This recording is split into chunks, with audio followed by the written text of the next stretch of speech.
2 days.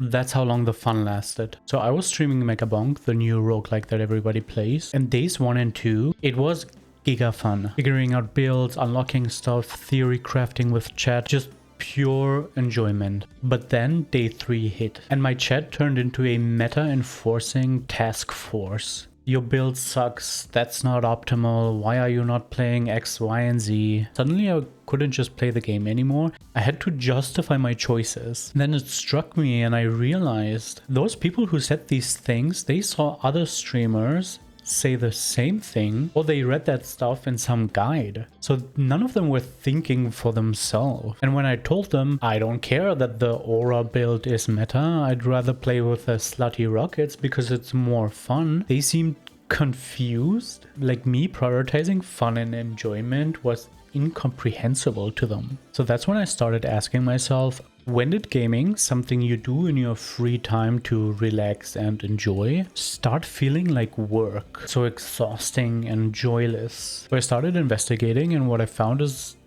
bigger than just one game. Gaming has an optimization problem, and it's killing the one thing that games are supposed to be: fun. Act 1, you're not playing games anymore, you're completing them. Let me paint you an absolutely insane picture. There are real human beings out there who created spreadsheets for games like Animal Crossing, and not just spreadsheets but also web applications. Things like Turnip Profit, a price prediction calculator that uses pattern recognition algorithms to maximize your stock market profits. Then there's acturnip.com. There's even one that promises the more data you provided, the more accurate the predictions become. A game where you catch butterflies and decorate your house and stalk your favorite villager just in case they're flirting with someone else or they're planning to move out of your island. Game designed to be the opposite of stressful, and people have turned it into quantitative analysis. People are experiencing something what researchers call island envy and gaming fatigue from trying to keep up with this optimization culture. So there's this one person in some Animal Crossing forum who wrote, "I'm very bad at building, decorating, terraforming. Every time I build something I feel disappointed, like I could do better. So I demolish everything and start over endlessly." Another said, "What makes it worse is being on Twitter, YouTube, Reddit, seeing everyone else's progress." Or Stardew Valley. There are GitHub min-max guides designed for experienced players that calculate potential revenue and analyze whether watering crops manually is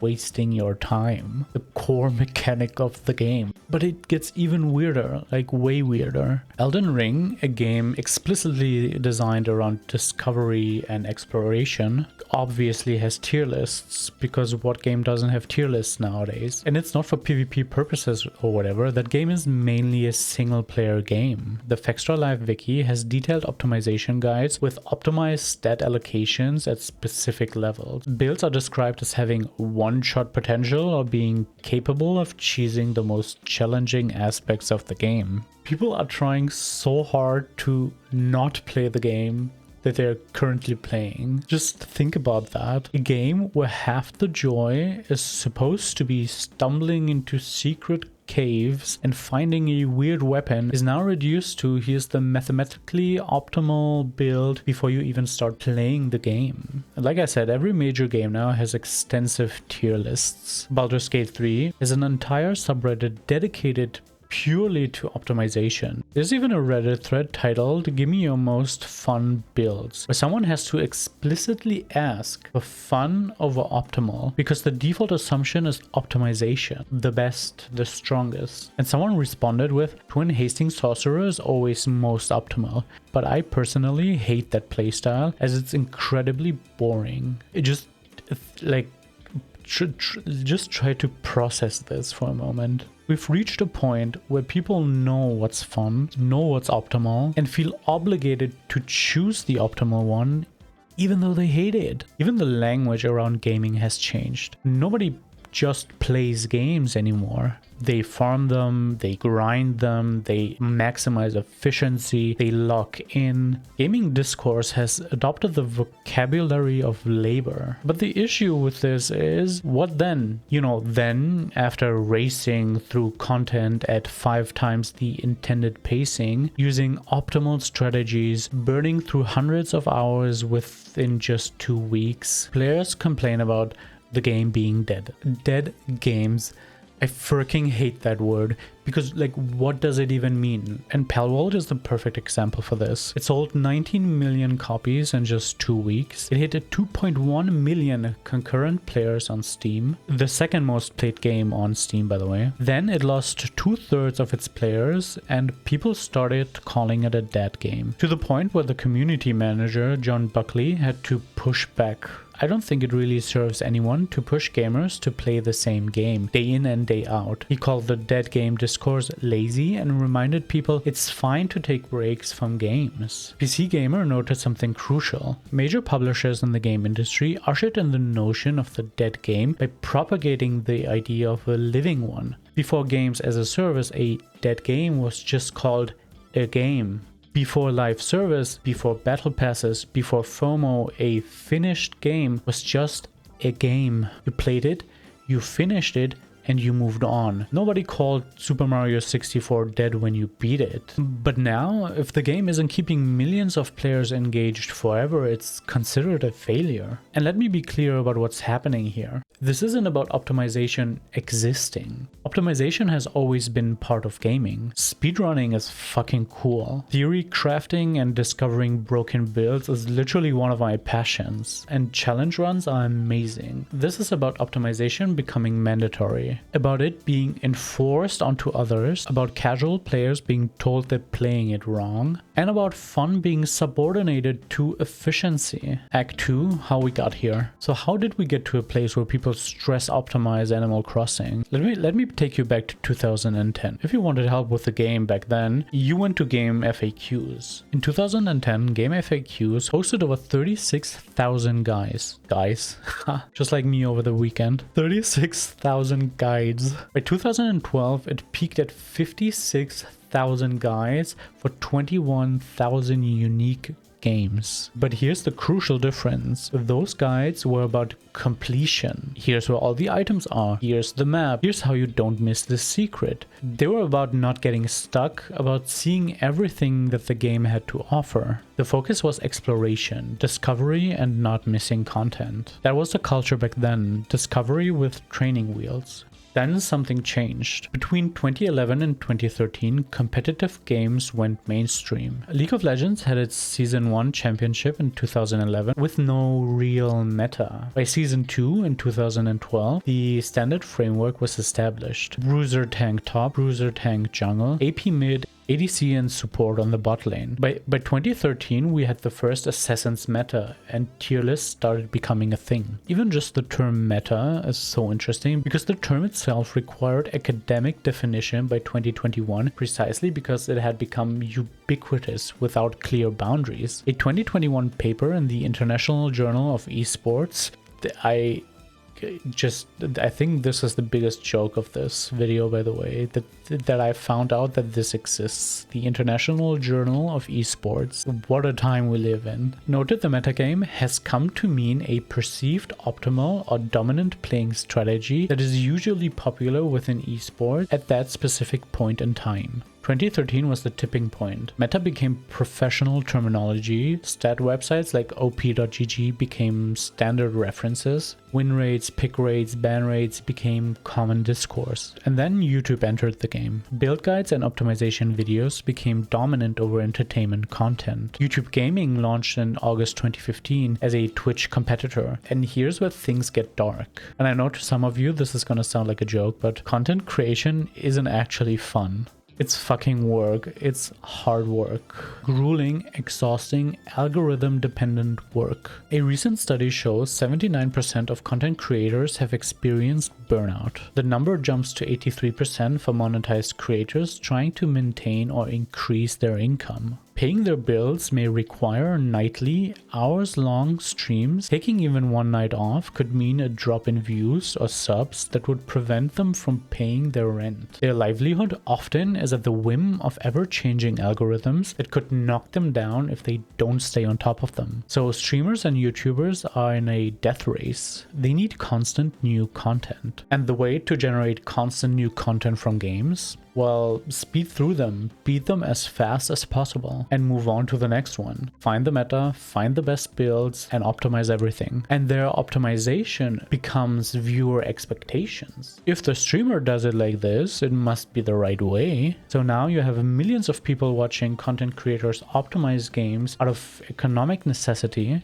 and they start thinking that's how you're supposed to play. And it gets even worse because game companies notice. So enter my favorite topic ever, battle passes. Battle passes are a cocktail of psychological manipulation dressed up as content. A 2022 report found that time-limited rewards increased player spending by 30% on average. Fortnite alone earned over $5 billion in 2020, much of it from battle passes. Research on battle pass psychology found they employ multiple psychological tricks. The principle of progression or achievement, where unlocking each level feels like a success. The fear of missing out, FOMO, generated by creating artificial scarcity. The sunken cost fallacy, where players feel that to gain the most value from time already spent, they need to complete these battle passes. But FOMO really is one of the key things here. Almost every game displays countdown timers, reminding players how much time is left. Rewards in a battle pass generally are limited to that period and usually don't appear ever again. And the wild part about this, participants who engage with battle pass microtransactions often felt a sense of obligation to continue playing the game after purchasing.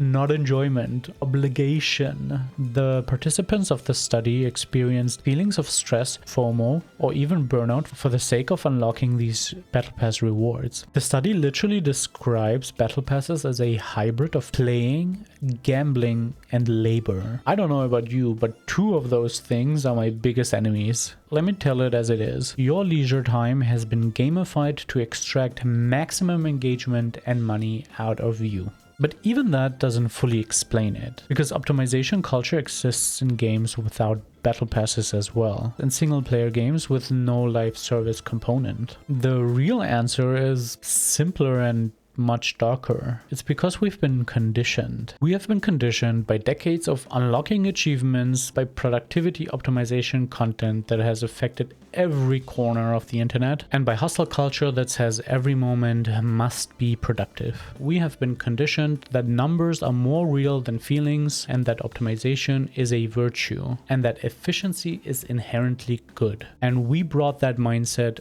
into the gaming world. Act 3, this isn't about gaming, it's about capitalism. Surprise, this is not about gaming, it's about capitalism. Even though I'm sure some of you won't agree to this because you're like sweaty fanboys of capitalism, but I don't care. I don't care about your opinion because you're wrong. Let's pull back for a second and stop thinking about gaming, and let's instead think about life. Do you optimize your morning routine? Do you track your sleep, your steps, your water intake? Do you have a productivity score? Do you feel guilty when you're wasting time? Do you measure whether you're getting enough value out of your hobbies? Do you feel like you should always be improving, optimizing, maximizing? Yeah, that's the reality for a lot of people.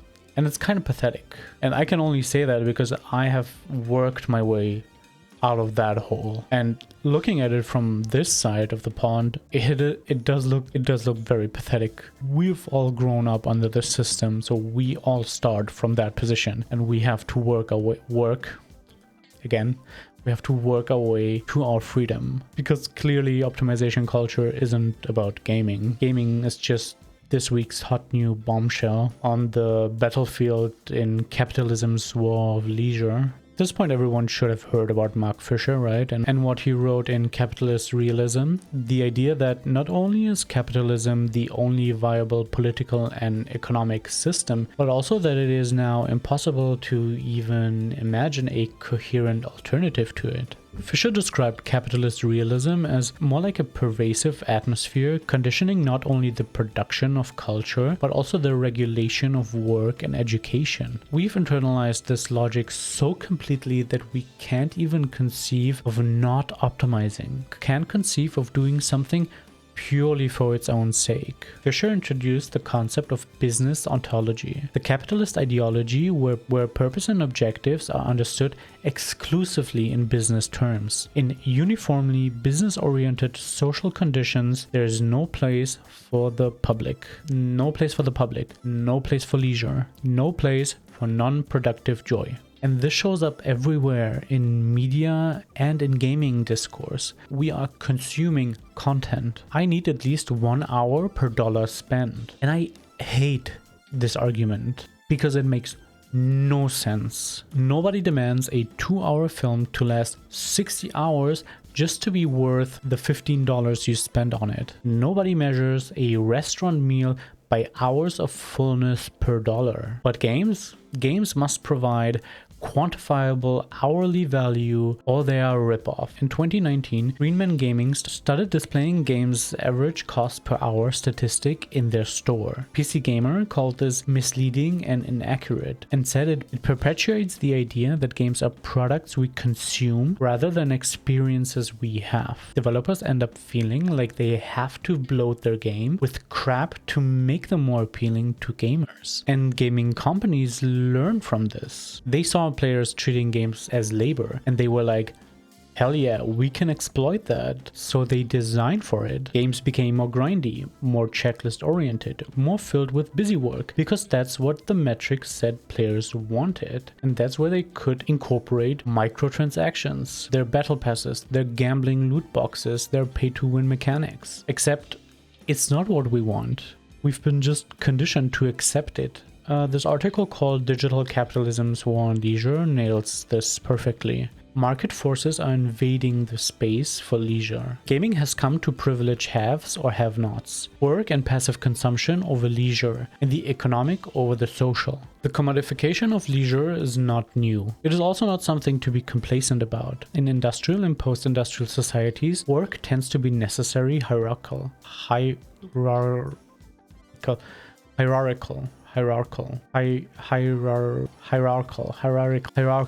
leisure has always held the promise of equality. Hierarchical. Do you say it like that? Who the fuck cares? You know what I mean. Just think about that. Leisure, your free time, was supposed to be the one place where we are all equal. Where your job title, your income, your productivity doesn't matter. But now we've even managed to colonize leisure. You can't even play a video game without someone having to tell you that there's a more efficient way. Researcher Chris Rojak identified 4 characteristics of modern leisure under capitalism. The first one is privatization. Leisure increasingly confined into private spaces. The second one is individuation, shift from collective to individual leisure. Third one is commercialization, market forces dominating leisure activities. And the fourth one is pacification. Leisure as means of social control. All 4 are happening in gaming. We play alone, in private, spending money on optimized builds and battle passes, grinding away our limited free time in a way that generates data and profit for corporations. And research from 2021 shows that believing leisure is wasteful leads to less happiness and higher levels of depression, anxiety, and stress. 1,310 participants across 4 experiments showed that people who viewed leisure as wasteful enjoyed leisure activities significantly less. The Germans have a beautiful word for this. Teufelskreis. It's a devil's circle. We have been taught that non-productive time is wasted time. That if you're not optimizing, you're failing. That fun needs to justify itself with metrics. And nowhere is this more clear than in the loss of what I call the non-productive joy. When's the last time you did something purely for your own sake and not for content, not for self-improvement, not for value, and not because it was optimal? You know, just because it was fun. Can't remember? That's because we're losing it. The ability to just be, to play without purpose, to enjoy without justification. Gaming was supposed to be our escape from capitalism, and instead it became capitalism 2.0. Act 4, what optimization culture destroys. Let me tell you what happens when you optimize the fun out of everything. The first, burnout and dead game syndrome. Players consume content at 5 times the intended pace, complain that there is nothing to do after rushing through the game. Developers can't create content fast enough for this pace. Community toxicity accelerates and the cycle repeats. Optimization, rapid consumption, burnout, dead game, abandon, repeat. Teufelskreis. Second, the death of discovery. No more stumbling upon cool builds organically. No more did you know moments with friends. Everything is solved day one by data miners and guide makers. The wikification of gaming means there's no room left for personal discovery anymore. One developer, Thaddeus Sasser from Marvel Rivals, talked about data mining.